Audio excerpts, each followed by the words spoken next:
Welcome to part two. Part two. Part two of planning and producing and executing your own personal shoot. We Yeah, are, and for those that didn't listen to last week's episode, please go listen to part one of this show.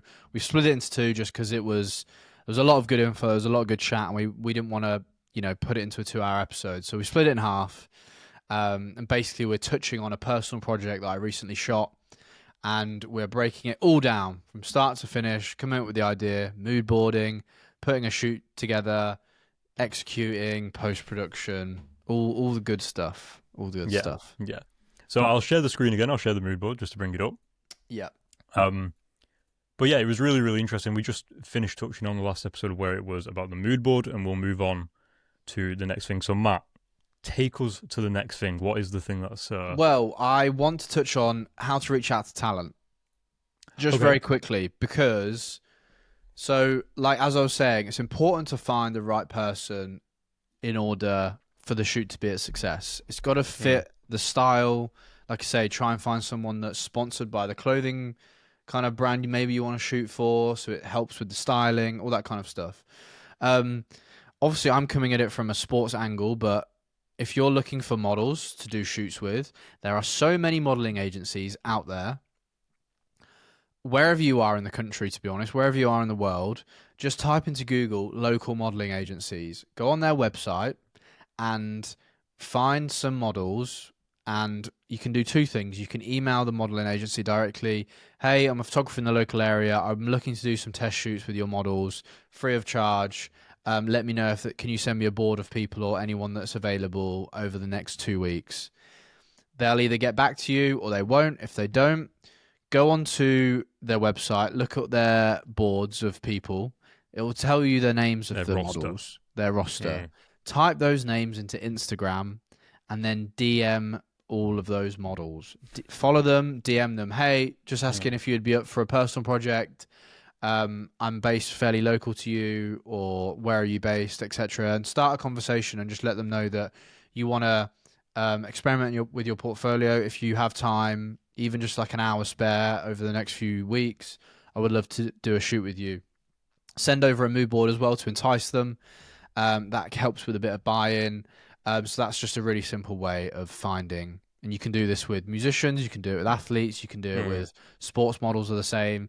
So that's just a really quick, easy way to reach out and find models that What might be up for collaborating. is that normal to go to modeling agencies even when maybe you're not as experienced, or maybe if it's for a personal project, like would you reach out to those agencies regardless? Because I think it's similar to renting gear, where when I first started I kind of didn't rent gear for quite a while because I thought, oh, that's only for like client projects or maybe something that's got where the shoot is big enough to where I needed to rent. Whereas obviously nowadays I look back and I'm like, I should have just started renting gear right from the jump. So is it similar with modeling agencies where you think, if you have a little bit of money to invest into it, or if you want to do it for free, should you still reach out to those people and just be like, hey, because they might be wanting to do a free shoot as well, they might be wanting to collaborate, like, is Yeah, it worth it, do you reckon? Because I don't usually when think you're represented, you naturally think, oh, they're professional models, they probably want to be on like proper like Louis Vuitton shoots or some shit. so. If So the model likes your work, they will want to collaborate with you. Number one. mm, Number two, I would never say don't pay. Obviously, if you're a brand, pay for your models. But if you're trying to do test shoots, don't don't. Models isn't the first thing I'd spend money on. It's probably like one of the last.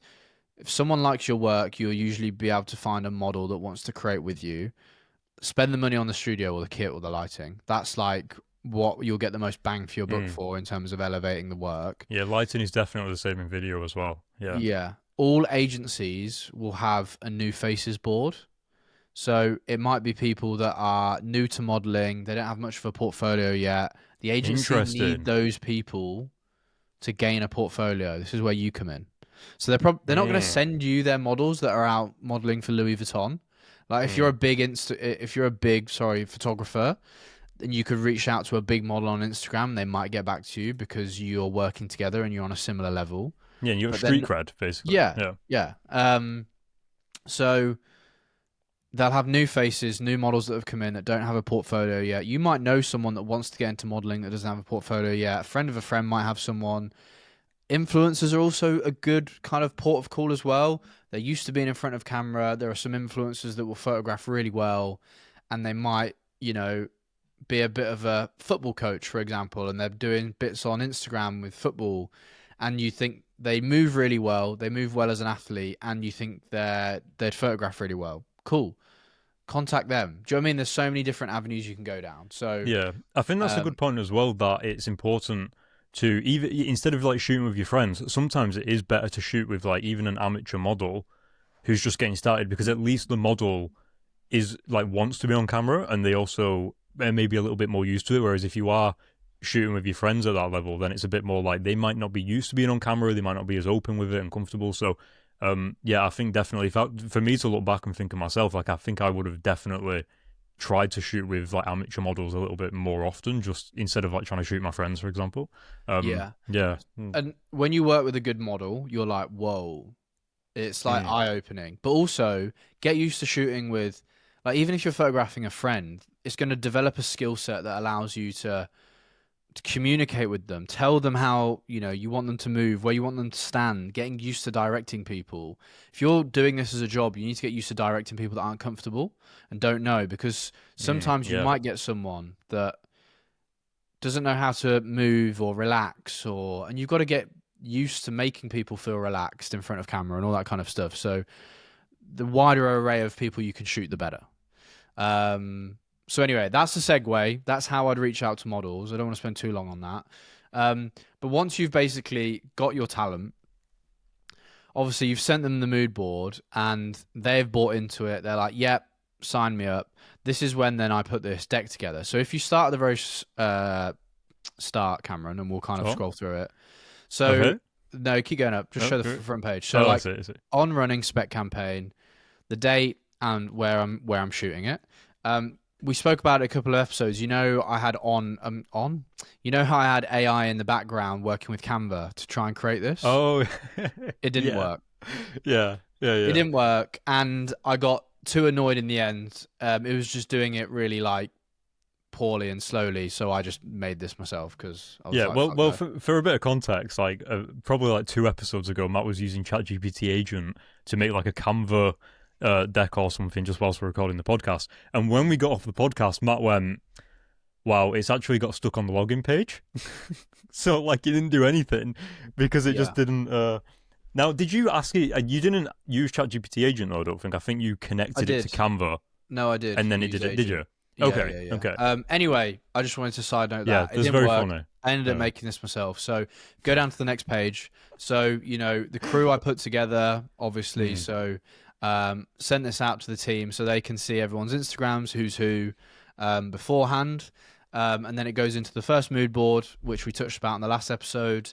So mood board part 1, then it goes into mood board part 2. Then it goes into the backdrops that I've arranged for the shoot. So we're shooting on textured backdrops. We've got the ombre sage and we've got the cobalt blue. Just so talent people can see that. Because say, for example, I'm chatting with the talent on what clothing to bring. We're having a conversation on what colors of clothing we think will work best against those backdrops. Yeah, so, definitely. That's something people don't think about if you're a little bit less experienced. Like you get on set and realize that the colors aren't right. Stylists would do this, obviously, for you. But I didn't have a stylist to work with on this shoot. So, I was going back and forth with the talent. I even was going online to see what colours would match best with the cobalt and the ombre sage. We were limited with the colours he had. There's a lot of blacks and greys and stuff, but they're there so people can see it visually. And then on the next page...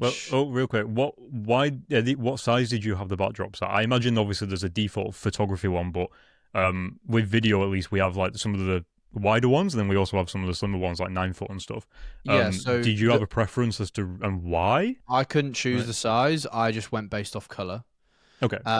So they're the 2 colours that I had access to that were available that I really liked. Okay. Because the reason why I ask is because if you're doing like movement stuff, like I imagine you want a much wider backdrop. Yeah, the one on the left, which is the smallest backdrop, is what I did all the movement on, ironically. Okay. But it works well. The backdrop can be extended in post as long as the movement's obviously within the middle. Excellent point. Okay, fine. This is And something we don't have a lot of flexibility with in video, yeah, unless it's on a tripod. exactly. Yeah, interesting. So Okay. yeah, it worked out being okay in the end, and I'm really really happy with how they came out. Yes, ideally I would have liked that backdrop to have been wider. It's only 260 centimeters wide compared to the other one, which is 365 centimeters. So it's another Mm. meter wider. But that's the one I wanted for the movement shots, and it worked out fine in the end. So yeah, backdrops are there. They allow people to see, stylists to see. So they're like, oh, they're the backdrop colors. These are the clothes we'll bring in color wise. So if you carry on to the next page, I did a bit of a schedule as well. So arrival, crew briefing. We'll set up the lights. We'll do lighting tests. We'll shoot the first concept. I've got the time wrong on there. From 11 till 1 on this background, and then we'll have a lunch break, and then concept 2 will be shot on the cobalt blue background, and then we'll do pickup shots, detail shots, and any reshoots if necessary, and pack down and studio reset by 6. Very basic schedule. I've got to say, immediately what stands out to me is how little time you have for setup. Like, again, like on the video side, usually we need like a minimum of like 2 to 3 hours to just set up. And we did. And that is and that's for like a basic like normal interview or something. Like and usually there is this notion that where people think, oh well, you can get it set up faster, and it's like, well, it's not necessarily getting the kit set up that's the problem. It's dialing it in. You set it up, you realize that, oh, this light can't go as high as we originally thought, or like you get like switched, like maybe like there's just dialing in, as you said, and that takes time, bro. Like for some reason, like time flies. We weren't ready until weird. 12:30. We weren't ready until 12:30. Really, yeah, crazy. So we ended up having lunch a lot later, etc. But the concept 2 didn't take as long as to shoot, so it was fine. But it was a new studio that me and Eden hadn't shot at before, so it's like finding all the kit, figuring it out, dialing it in, what's working, what's not. But that's basically like a bit of a schedule. And then the next page, which I'm not going to show you guys because it's got details of like how to get into the studio and stuff. But on the next pages are just like helpful info. So, the Wi-Fi passcode, how to connect to the speaker, like all the information that the studio provided me, how to enter the studio, which avenue to enter it from, where to park, how to get there via tube, how to get there via train, where the nearest hospital is, like all the stuff that goes into a call sheet. That's all on the next page. So there's another page called helpful info. So this is like the deck that I sent to the team, created a group chat, got everyone's numbers, sent this into the thing, and I sent a long voice note with kind of the goals of the shoot, like, my initial ideas, talking through this little deck. Now, to some people, this might seem like a lot and really overkill, and to some people and some productions, this is really, really minimal, and it's not a very big deck at all. I think it's super simple. It's super simple. It's to the point. Yeah. And this is this is what I would do for a personal project. Like I'm spending a load of my own money on it. Like it needs to be clear to the point so people can understand the vibe, the goal, and everyone's on the same page. So a long voice note goes into the group chat along with this deck as well. Yeah. Just to give you an idea. Conversations are happening outside of this as well. So I'm obviously speaking to Eden about the lighting, what kit we think we'll need, how we want to push the lighting. And I've had separate conversations with him regarding this that obviously aren't on this deck. So me and Eden have bounced like a couple of lighting references back and forth. And we've spoke about what kit we think we'll need. We ended up using 4 ProPhoto B2s.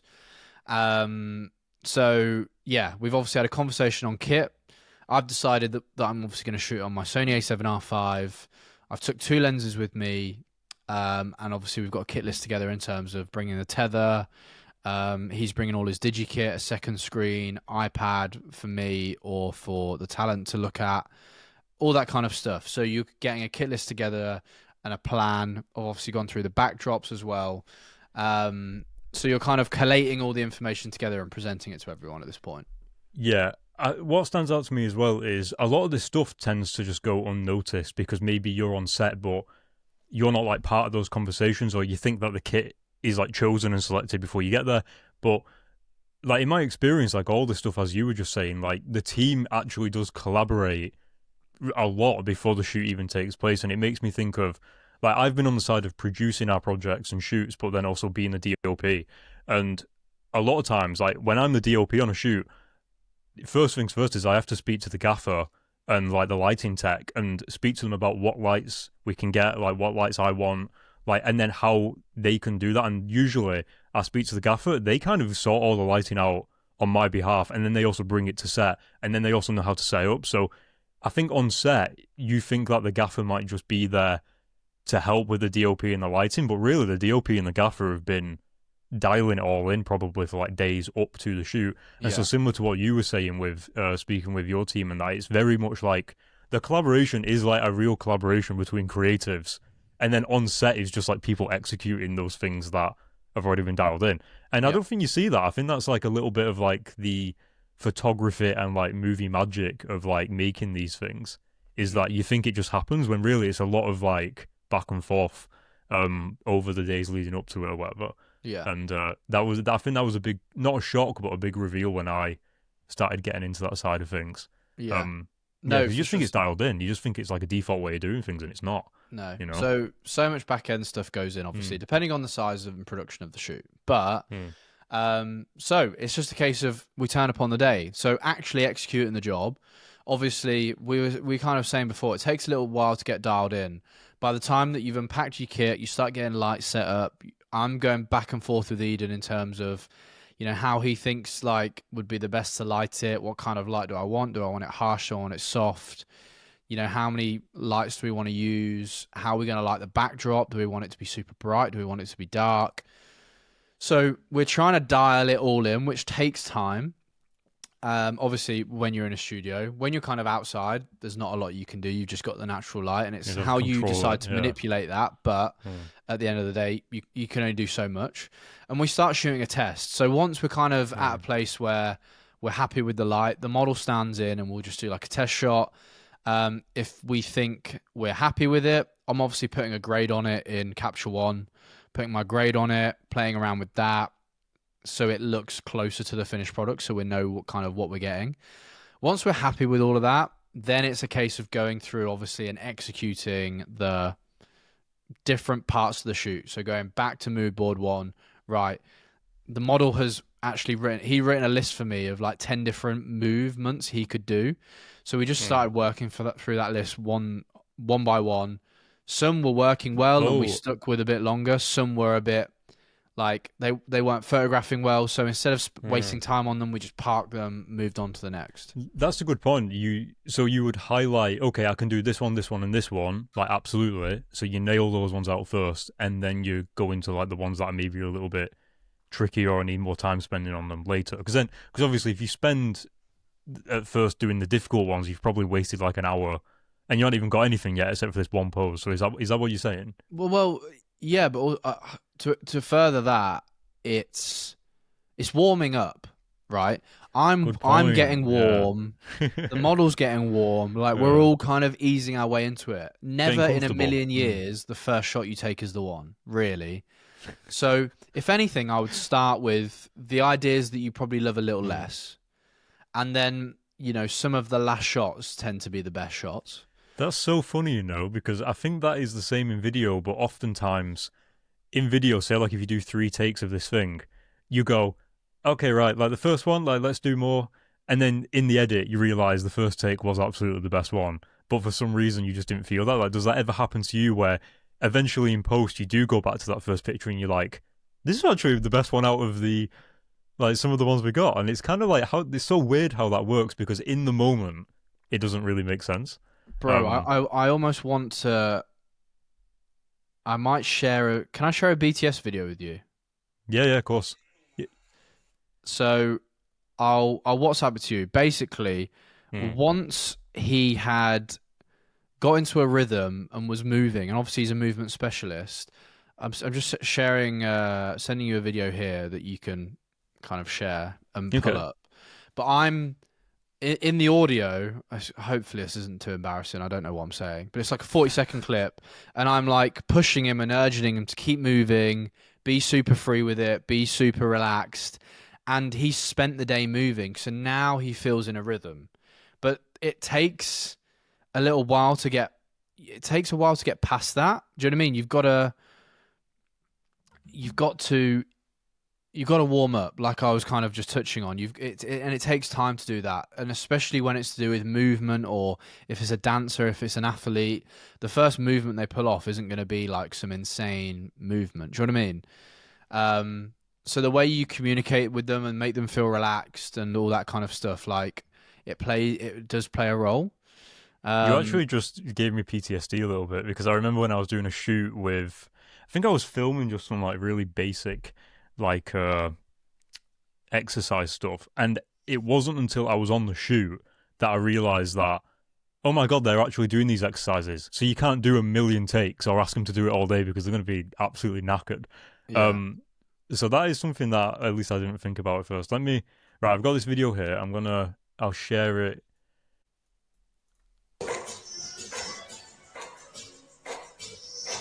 Yeah, sick. Really cool, man. Great work, great work. Last 5 seconds.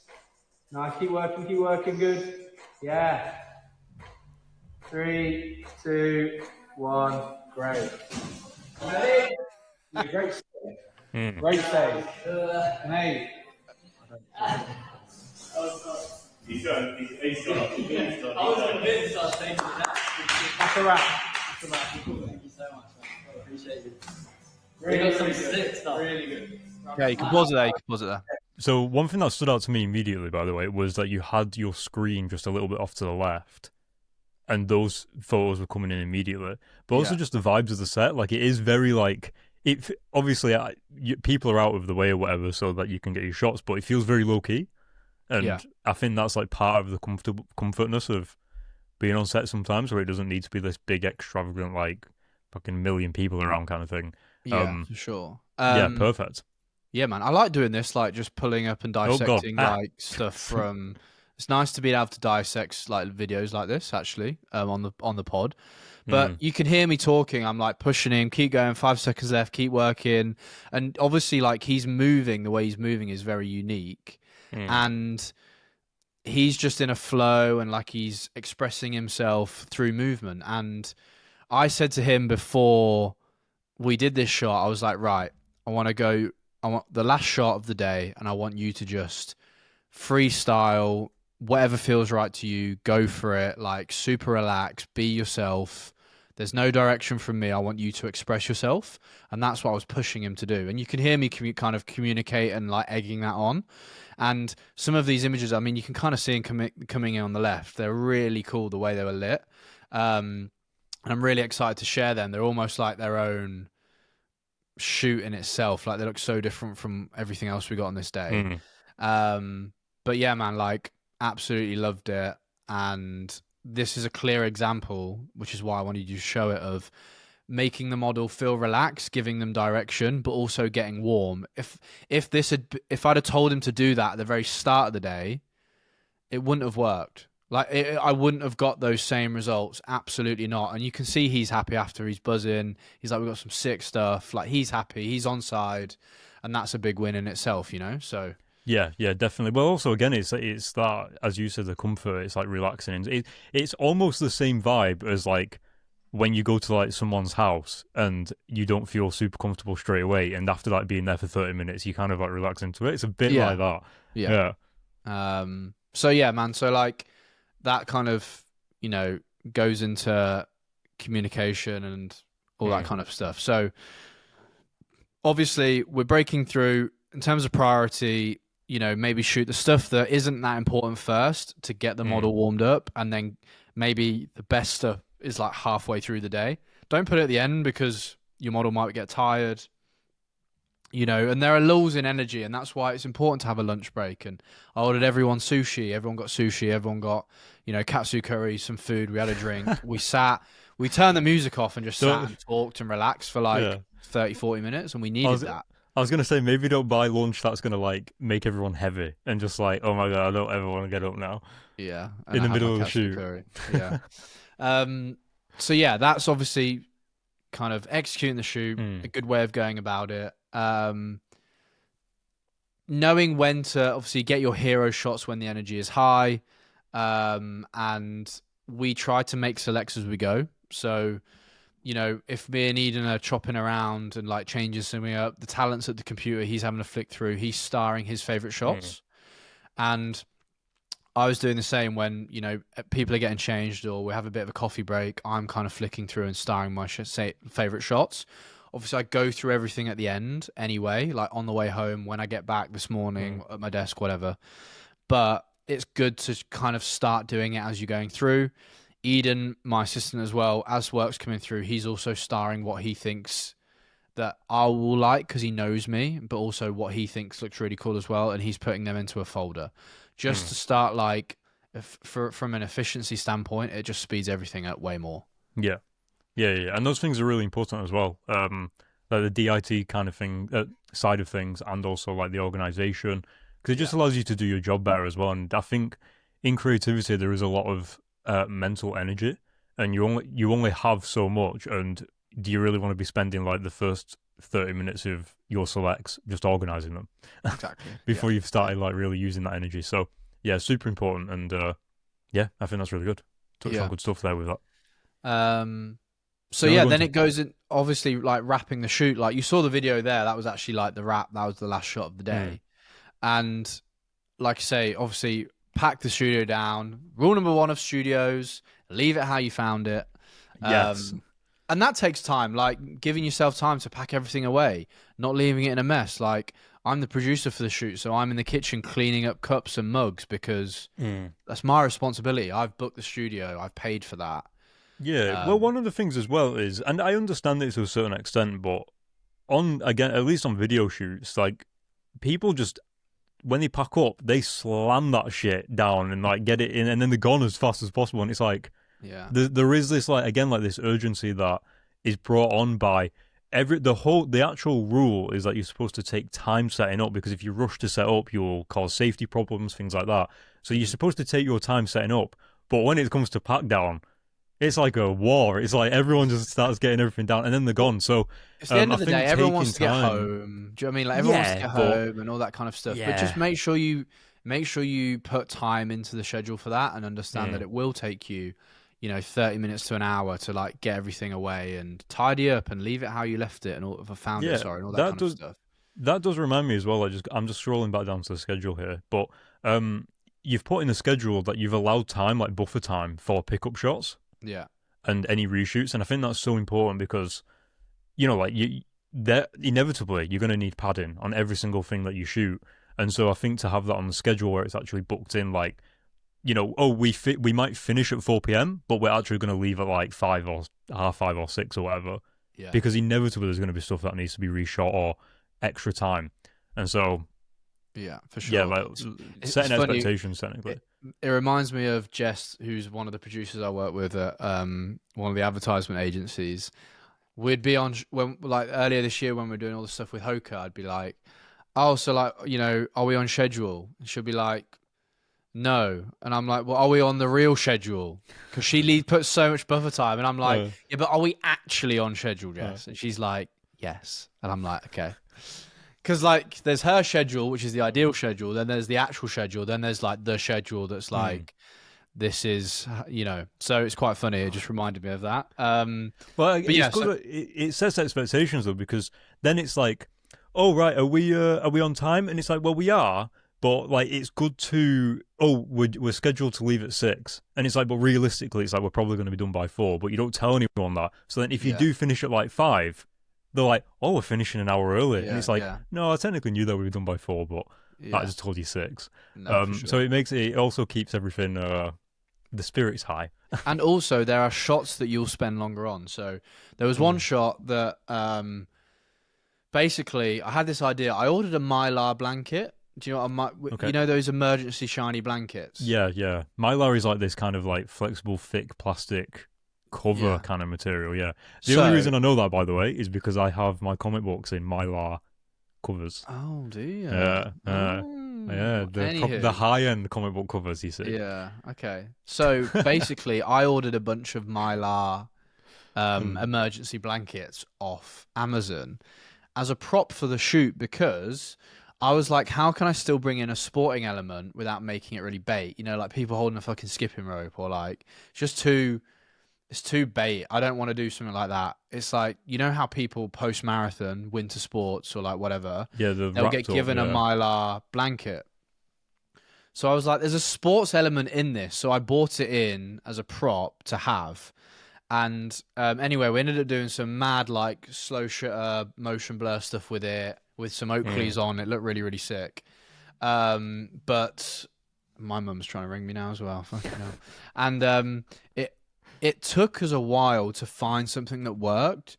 We kept shooting, and something wasn't quite right, and we kept pushing the light in and changing it around, and it must have been like 30-40 minutes before we started to be like, right, now we're getting somewhere, now we're shooting some shots that we're happy with, all that kind of stuff. So it can take time to, you know, land on something that you're like, right, now we're farming, now we've got something that works, and yeah. I want to stay here for a little bit and work within this space and see what I can come up with. So Yeah. you've got to bear that in mind. I do think you always hit that inevitable moment in a shoot where you're all of a sudden like really happy with what you got, but the entire time up to that lead up, you're like not quite hitting. Yeah, it's good, but like I haven't really had anything that's made me be like, wow. And then all of a sudden you get it, and you're like, this has been a good shoot. Like this has all been worth it. Exactly. Yeah. So, so anyway, you've executed the shoot. The shoot's over, and first port of call is obviously file backup. So I obviously shoot into my SD cards, but then I'm also shooting into my internal SD on my Mac, then back it up to an external SSD. So I've technically got 3 copies. Yeah. When I'm leaving London, I will put the SD card that I've shot everything on in my pocket on my persons. So that means that if my backpack gets stolen with my camera and laptop in, I've still got a copy of the files from the shoot in my pocket. Just a little tip, because you might have 3 copies, but if they're all in the same place, aka your backpack, It means and you nothing. get mugged, you've got nothing left. So yeah, like, it's a little tip there. Yeah, you just reminded me as well. I remember there has been a few times where producers from like, big agencies and like clients or whatever, and they would send me the hard drive to do post work on, and then they'd be like, yeah, also just a heads up, can you back that up please, because that's the only copy of the footage that you've got. And I'm like, What? you really just couriered this hard drive to me with like a Addison Lee or whatever, and you didn't back up anything up. So this is it. If this goes, the entire project, yeah. I'm like, what? Yeah, that's like, so so. I think, yeah, definitely. I don't know. It is odd, because I think the creative industry is one of those things where you have your processes, but there is also that thing of every individual has like their own responsibility, and sometimes people do just go, "Oh yeah, I haven't had a chance to back it up, so can you just do that on your side?" And you're like, damn, bro, like that is a big risk. If you're working with crazy. a good production company, good agency, whatever, on site immediately after the shoot, they'll do a dump.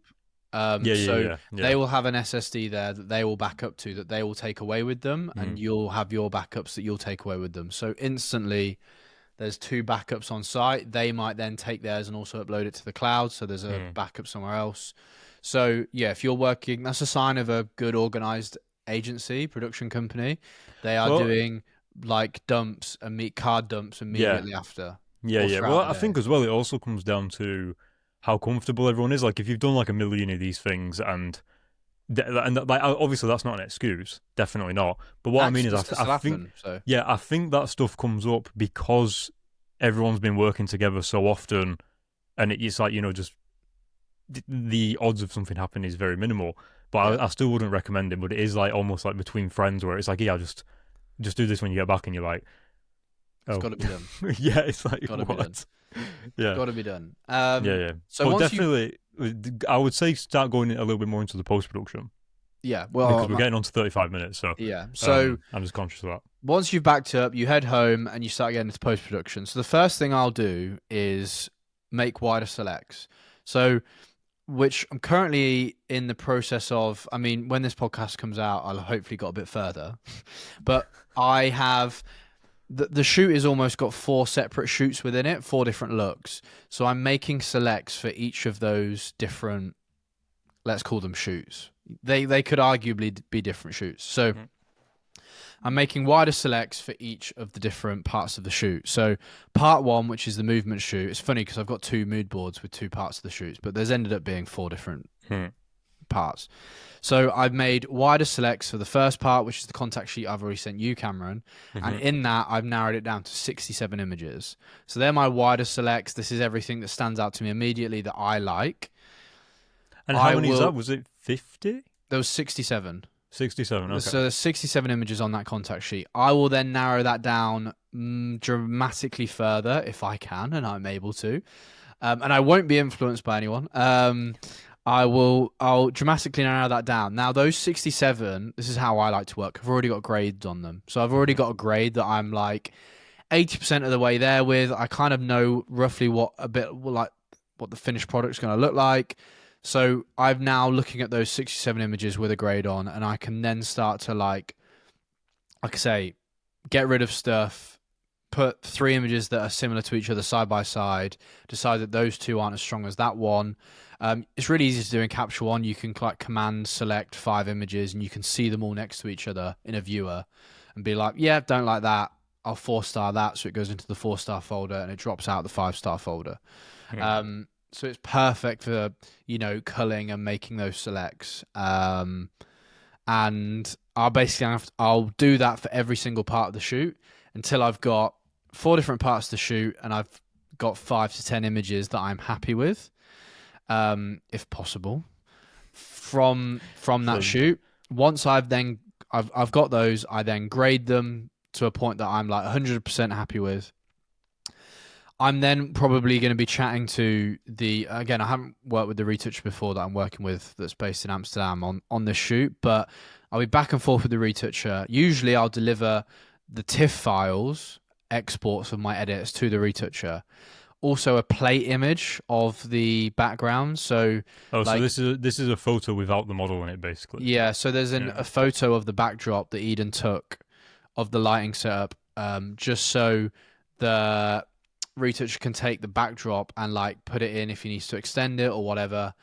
So it's called a plate image. So he took a plate of the backdrop, and I'm sending these all over as like TIFF files, so that the retoucher can then take them and obviously work with them on, and we go back and forth on some ideas on what's going to be best. So say in an ideal world, I end up with 5 images from each part of the shoot. They're done. They've been retouched by the retoucher. They're final. And that's what I then start to figure out about how I present them to the world. I will probably also share a lot of the wider selects with the talent as well. Obviously, there'll be 5 retouch images that end up on my portfolio. The rest of the team will be able to share those as well, and the talent will. But there are so many other images I love that I'll just edit and maybe touch up myself that I will also give to the talent, because he might want some that are, they didn't make the final 5, but they are still also great images, and he might want to share them. Yeah, that's a really good point, because I do think people fall into the thing of like, I don't know, I've worked with people in the past where they didn't want to share the work, and it's like, even though you all worked on it as a crew, the final video wasn't available, and it's like, that's kind of weird, at least from my perspective, to do something like that. I think it's really important to be able to, like, it's almost like, I think, not necessarily like a team package, but it's a bit like, at least in video, you put like socials and maybe the final video and stuff like that on like a cloud drive, and you just link the crew to it and be like, any of you guys want to share any of this, go through it or have it on your portfolio. Because I think it goes a long way for the crew to be able to have that. Oh, absolutely. Like post-shoot, I put a message whilst I was in the bathtub decompressing after a long shoot with my drink, and I just put a message in the group chat just thanking everyone for their hard work and how I felt personally about the shoot and all that kind of stuff. And touching base, like I will put a WeTransfer link into the group chat with the downloads for people to share and people to use. And I think it's really important to, it's like that aftercare, that admin that happens afterwards, where you keep people in the loop with the selects and what the process is looking like, and especially the talent who obviously is such a big part because they are front and center in the final images. So yeah, but then you've got the task of how you curate it and how you post it. So I think I need to dissect this further, but what I think I'll do is I'll post, say, part one, the movement part, which is the contact sheet you've already seen. I'll post the final 5 to 8 images from that thingy as a carousel post, with some trending audio, super polished, like bam, this is the work, high res. Here's a carousel post of the best images. It's going to sit on my Instagram page as a portfolio piece, and I'll make also another part of it for my website. I have a Photoshop template for my website where 2 of the images go into it. I add some text and it goes into my gallery swipes for my thingy. So that's a whole nother task in itself. Once they've gone out, hopefully it's gone down well, it's been well received, I'm happy with the images. I'm then going to go into, how can I create content and BTS content from the shoot? So I'll probably I'll do a classic, which is an easy one to start with, which is the BTS versus the shots. And that's, showing some BTS images, and then it goes into the final images that I've already shared in that carousel post, but it goes into that, and that goes out as a reel. And you could probably do, a reel for every single part of that shoot after you've posted a carousel post of every single part of that shoot that's gone out. Depending on, I might decide that out of the 4 parts of that shoot, there's only 2 that are strong enough to go out. In which case, part 3 and 4 might not go out as a carousel post, but you'll be damn sure that I'll still be making reels and content out of them, because I think they're good enough to go out as a reel, but the final images might not be strong enough to go out as a final carousel post on my page. So, it's figuring out how I'm going to curate everything. So you've got the classic, BTS versus the shots. I might then do more of a talking commentary voiceover, breaking down on what's happening on set and how I maybe a reel about how I put together a personal shoot. So there's lots of reels that I'll need to sit and plan and make off the back of that. But there's a serious amount of content like off the back of it that needs to come out. But first and foremost, it's seeing the final images in that carousel post. I want maximum impact. I'm not going to post the reel first of BTS because people are already then seeing a little insight of what it looks like. I want people to see the final images and be surprised, and I want it to stop them in their tracks, like bang, damn, that's the final piece of work. Oh, I wonder how he shot that. The BTS will be coming soon, and getting used to the people that follow me for seeing the final images first, and then that the BTS is going to slowly come out over the coming weeks. Yeah, what comes to mind, it's so important to really think about, probably just as important as the actual shooting of the images, is to figure out like how to post these and how to... It's like, because really a lot of the quality and a lot of the work and all that stuff and the success kind of comes down to how you're perceived. And at least what I'm noticing in multiple industries all the time is the difference between this person and this person isn't technically the skill or the work. It's like how the skill and the work is perceived when it's up. Like, is it treated as like this? Like, what comes to mind, is it Virgil? That am I thinking of the right person? The Virgil, the designer guy who was talking about the can. And he wasn't talking about the can. He was talking about, I could put this can, you can change the environment, he said, about the object, which is what makes it like the art piece. And I think it is that thing where it's like, if you treat the posting of it and the presentation of it like this thing and really think about it, then it almost like elevates everything.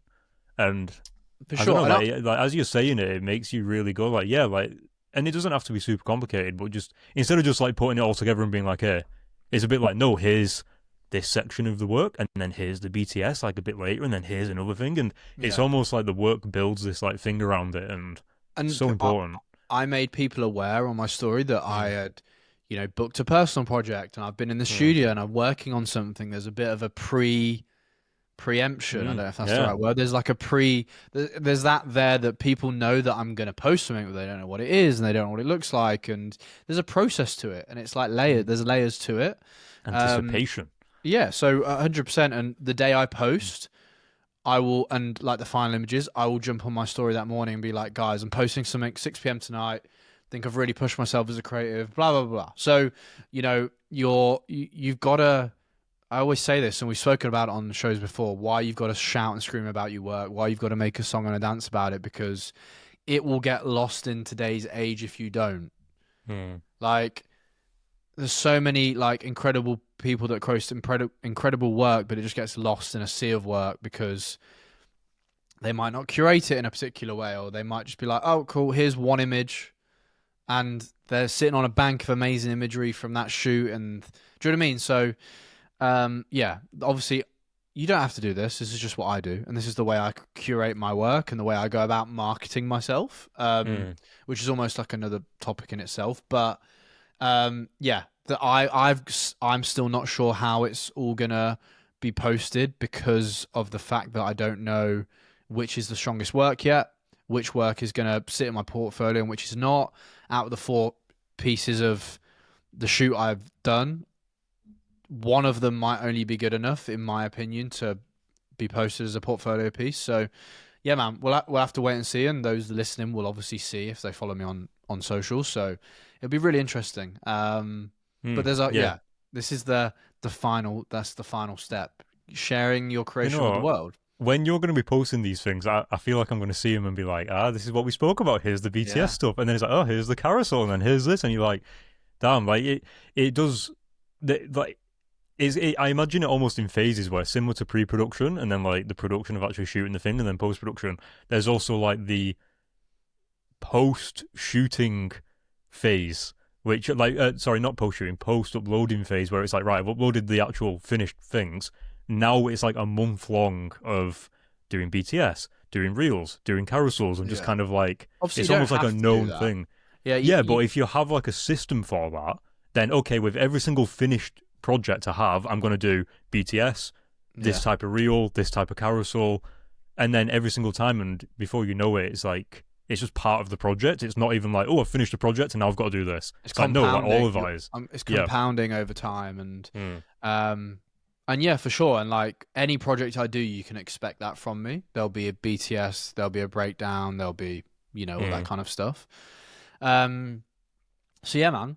That's basically it. Like, we've gone through it start to finish, and I don't think there's anything I've missed off, but I think that I'm really excited to share it, and by the time this second part of this episode comes out, who knows, something might already be out. So yeah, but like for those listening that have made it this far, firstly, we're really grateful. Thank you. Hopefully you gained some insight, or you learned something. Maybe for creating a personal project, you might now feel inspired to go out and shoot something yourself. Reaching out to some models, reaching out to some athletes, whatever that looks like for you.